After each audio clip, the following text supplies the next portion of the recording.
Hey everyone, welcome back for another deep dive. Today we're going to get into something that I think a lot of people have heard of, but maybe don't quite fully understand, and it's this concept of metacognition. Hmm. And we think about thinking all the time, right? It's what our brains do. Yeah. But metacognition is kind of like thinking about thinking. Right. It's like having this, mental audit system that's constantly analyzing, how we're thinking about things, how we're approaching problems, how we're making decisions. Yeah, and what's really interesting is that a lot of the research that we're going to dive into today suggests that, being more self-aware about our thinking can actually lead to like tangible benefits, like in our finances even. Yeah, that's what's so fascinating to me about this is that, when I think about like, hardcore self-improvement stuff, I think Right. about, going to the gym, I think about, meditating, Sure. but it's like this idea that like you can actually improve your thinking, like Yeah. you can get better at thinking is just so intriguing to me. So, It's yeah, almost like a superpower. it is a superpower. So, Yeah. so let's break this down, for people who maybe are hearing this term for the first time, like what exactly is metacognition? Yeah, so in a nutshell, metacognition is the ability to think about your own thinking. Hmm. Right? It's being aware of your thought processes and being able to reflect on them. So it's not just thinking. It's about understanding how you think. So it's like instead of just, reacting to things, instinctively or emotionally, we're actually taking a step back and saying, okay, like let's analyze, why am I thinking this way? What led me to this conclusion? Right. It's about becoming more intentional with your thinking rather than just being reactive.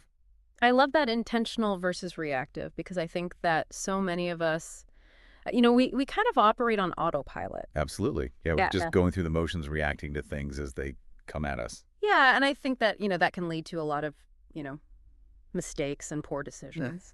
So, one of the things that I've heard a lot about in the context of metacognition is this idea of biases and heuristics. Right. And I'm not a psychologist, but maybe you can kind of explain, like, what are those and how do they affect our thinking? Yeah, so biases and heuristics are basically mental shortcuts that our brains use to simplify information and make decisions more quickly. Okay.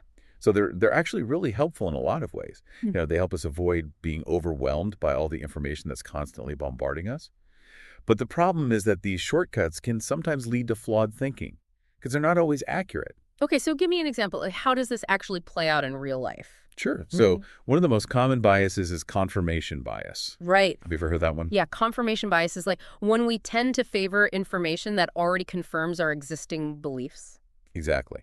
Oh. So for example, let's say you're a big fan of a particular brand of coffee Okay. and you see an article that praises that brand. You're more likely to believe that article and share it with your friends, Of course. even if it's based on flimsy evidence. Yep. Makes sense. But if you see an article that criticizes that same brand, Yeah. you might be more likely to dismiss it as biased or inaccurate. Right. Even if it's like a well-researched article from a reputable source. Exactly, because it's challenging your existing belief. Right. And it's so interesting because I think we do this all the time without even realizing it. Oh, absolutely. It's a subconscious process. Yeah, it's like our brains are playing favorites with information and they're only showing us the stuff that they want us to see. Yeah, they're filtering out the stuff that makes us uncomfortable or challenges our worldview. Which is, I guess it's comfortable, but it also can lead us to making some really bad decisions. Oh, absolutely. So then how do we combat this? Like, is there a way to rewire our brains to be more objective? Yeah, so the first step is awareness. Like, just knowing that these biases exist is huge. Because once you're aware of them, you can start to look out for them in your own thinking. Okay, so awareness is like step one. Exactly. And then what's step two? Step two is to start questioning your own assumptions. Okay. So instead of just accepting your thoughts at face value, Yeah. ask yourself, why am I thinking this way? Is there another way to look at this situation? It's like hitting the pause button on autopilot Exactly. and shifting into manual mode for a second. Right, because when you're on autopilot, you're not really thinking, you're just reacting. Right. But when you shift into manual mode, you can start to make more conscious, deliberate choices. So instead of immediately jumping to conclusions, we're taking a moment to ask ourselves, like, is this really true? Right. And that's a really important skill to develop because our brains are really good at coming up with stories to justify our existing beliefs. Oh, they're masters of that. They're masters of rationalization. So it's like we have to be like the fact checkers of our own minds. Exactly. Okay, so awareness, questioning our assumptions. What else can we do to kind of, get better at this metacognition thing? Yeah. So another really helpful technique is to seek out diverse perspectives. Okay. So surround yourself with people who challenge your assumptions, Hmm. who have different viewpoints than you do. Okay, so like don't just hang out with people who agree with you all the time. Exactly. Because Mhm. when you're only exposed to one way of thinking, it's easy to get stuck in an echo chamber. Yeah. And that could really limit your growth. Yeah, it's so easy to get caught in those echo chambers, especially these days. It is. With social media and everything, it's like, the algorithms are designed to show us more of what we already agree with. Absolutely. Yeah. Yeah, and that can be really dangerous because it creates this illusion that everyone thinks the same way that we do. Right, and it makes it harder to see the world from other people's perspectives, which Yeah. is so important for, making good decisions and, just being a good human being. Absolutely. And, another thing you can do is to actively seek out information that challenges your beliefs. Okay, so like even if it makes us feel uncomfortable, Kicks out we the should still seek out that information. Yeah, because that cognitive friction that you feel when you're exposed to something that challenges your beliefs is actually a good thing. It helps you grow. It's like mental exercise. It is. Yeah, it's like lifting weights for your brain. I like that analogy. Yeah, and the more you do it, the stronger your mind becomes. So it's like we're building mental muscles here.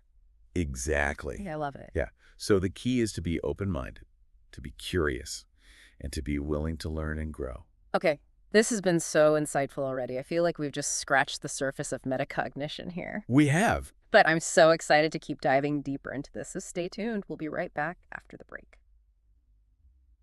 So, we were talking about, challenging our assumptions and seeking out diverse perspectives. But I'm curious, like, how does this all tie back to, like, real world decision making? Like, how can we actually use metacognition to make better choices in our lives? Yeah, that's a great question. And, one of the most powerful applications of metacognition is in the realm of financial decision making. Mhm. Because let's face it, money is a big source of stress for a lot of people. It is. And we often make decisions about money based on emotion or impulse rather than logic and reason. Right. So metacognition can help us step back from those emotional triggers and make more rational choices. So give me an example. Like, how does this actually work in practice? Sure. So let's say you're thinking about making a big purchase like a new car. Okay. Now, most people would approach this decision by focusing on the first order consequences, Mm. right? Like, how much will this car cost? Can I afford the monthly payments? Right. But a metacognitive thinker would go a step further and consider the second order consequences. Okay, so what are second order consequences? Second order consequences are basically the ripple effects of your decision. So in the case of buying a new car, you might ask yourself questions like, how will this purchase affect my overall budget? Okay. Will I have to cut back on other expenses? Will I be able to save for retirement? Will this car actually increase my quality of life? Or will it just be a temporary boost of happiness? So it's like thinking beyond the immediate gratification of, having that shiny new car in the driveway. Exactly. And that's where metacognition really shines because it helps us see the bigger picture. Yeah. It helps us understand that our decisions don't exist in a vacuum. They have consequences that extend far beyond the initial choice. Yeah, and I think that's so important because, we often regret decisions that we made impulsively or without fully thinking things through. Absolutely. Yeah. Yeah, and that's why it's so crucial to develop that metacognitive muscle, to pause before we act, to challenge our assumptions, and to consider the long-term consequences of our choices. But I mean, let's be real. Like sometimes it's hard to think long term, especially when we're bombarded with marketing messages that are telling us to buy now and worry about the consequences later. Oh, absolutely. Yeah, the world is designed to distract us and keep us in that state of instant gratification. Right. But metacognition is like the antidote to that. It's about reclaiming control of our minds and making choices that are aligned with our values and our long-term goals. I love that idea of reclaiming control of our minds. Yeah, because at the end of the day, our minds are the most powerful tool that we have. They are. And if we can learn to use them effectively, there's no limit to what we can achieve. So it's like we're the CEOs of our own mind. Exactly. And metacognition is like our executive team. I like that analogy. Yeah, it's helping us make those strategic decisions that will shape our future. So let's talk about some specific strategies for actually implementing metacognition in our lives. We've talked about awareness and questioning our assumptions, but are there any other tools or techniques that we can use? Yeah, absolutely. So one really powerful technique is journaling. Okay. And this might sound really simple, but it's incredibly effective because when we write down our thoughts and our decisions, We're basically forcing ourselves to slow down and examine them more closely. So it's like holding up a mirror to our own thought processes. Exactly. And it can be really eye-opening because we often don't realize how much our thinking is influenced by our emotions, our biases, or our past experiences. So journaling is like a way to kind of get out of our own heads and see things from a more objective perspective. Right. And it also helps us track our progress over time so we can see if we're actually getting better at making decisions. Okay, so journaling is one tool. What else do we have in our metacognitive toolbox? Another really helpful technique is to seek out feedback from others. Okay. Now, this can be tricky because we don't always like to hear what other people think about us, especially if it's negative. Yeah. But it's so important to be open to feedback because it can help us identify blind spots in our thinking. Right, because sometimes other people can see things that we can't see about ourselves. Absolutely. Yeah. It can give us a different perspective that we might not have considered on our own. And I think it's important to, choose the right people to get feedback from, people who you trust and who, have your best interests at heart. Absolutely. Yeah. You don't want to go asking for feedback from people who are just going to tear you down. Right. You want people who are going to be honest, but also constructive. Yeah. Exactly. Yeah. You want people who are going to challenge you, but also support you. So it's like finding that balance between, honesty and encouragement. Right.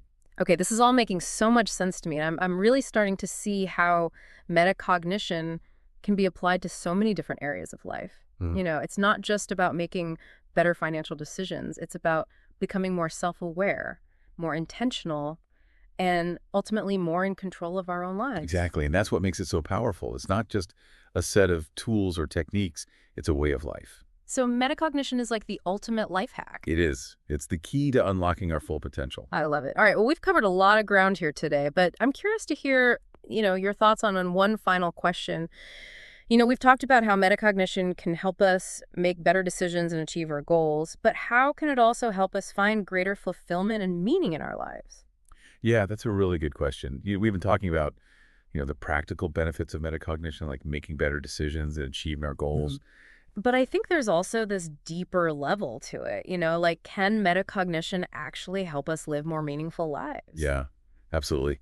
I think that's one of those powerful aspects of metacognition is that it allows us to connect with our values. Okay.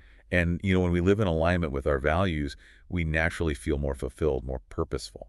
Right, because it's like we're not just going through the motions, we're actually living a life that's true to ourselves. Exactly. And that's where that sense of meaning comes from. It's not about achieving external success or accumulating possessions. Right. It's about living in accordance with what we believe in. And I think that's so important these days, because there's so much pressure to, be successful, to have it all. Right. But I think a lot of people are starting to realize that that's not really what brings happiness. It's about finding something that's truly meaningful to you. Exactly. And metacognition can help us do that because it encourages us to ask ourselves those tough questions.